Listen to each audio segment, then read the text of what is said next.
In April 2007, New York City's Mayor Michael Bloomberg officially launched a long-term sustainability plan aimed at accommodating population growth while improving the quality of the city's land, water, and air. One of the 10 goals of Plan New York City, or Plan YC, is to open 90% of city waterways to boating and fishing by the year 2030.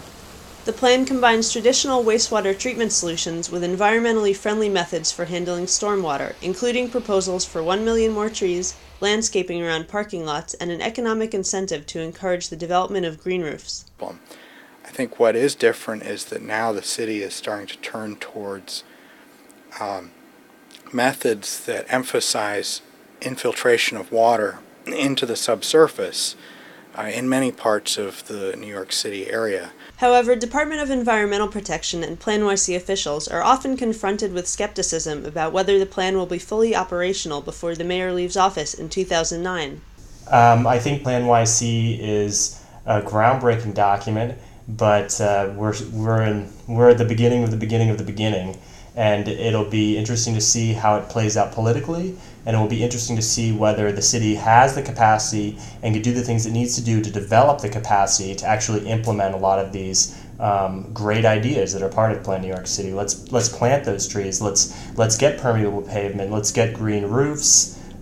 We have all of these things, and they're proven strategies that will reduce combined sewer overflow, that will improve the quality of the water in New York Harbor, improve the quality of life in New York City. And they're very important that they happen, and they don't just end up sitting there on paper.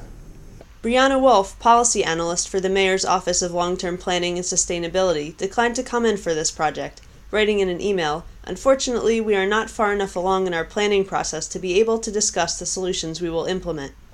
Some experts have criticized Plan YC as overly cautious, saying it relies too heavily on expanding wastewater treatment plants and not enough on green methods like wetlands protection to reduce runoff before it enters the sewer system. My major concern is that some of these technologies, best management practices, for instance, have been well demonstrated elsewhere.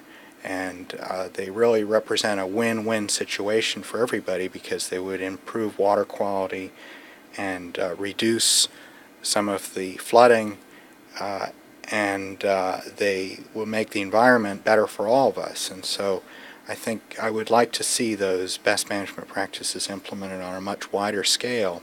But the debate over source controls versus end-of-pipe solutions is often overshadowed by discussion of sea level rise and extreme storms associated with climate change. Dr. Malcolm Bowman, a professor of oceanography at Stony Brook University on Long Island, has advised city officials about the possibility of building storm surge barriers to protect the city from a hurricane or nor'easter. The big one would be at the Verrazano Narrows to stop the ocean surge. You don't have to build walls, not just a barrier, but all along the rockaways, all the way around the back, because this is very, very low lying. It's in a 100-year flood zone. According to Plan YC, concrete storm surge barriers could cost billions of dollars and could still leave some neighborhoods exposed. A storm surge could damage airports, tunnels, power plants, trash facilities, and the subway system, the plan says. At best, the city would escape with only water on the subway tracks.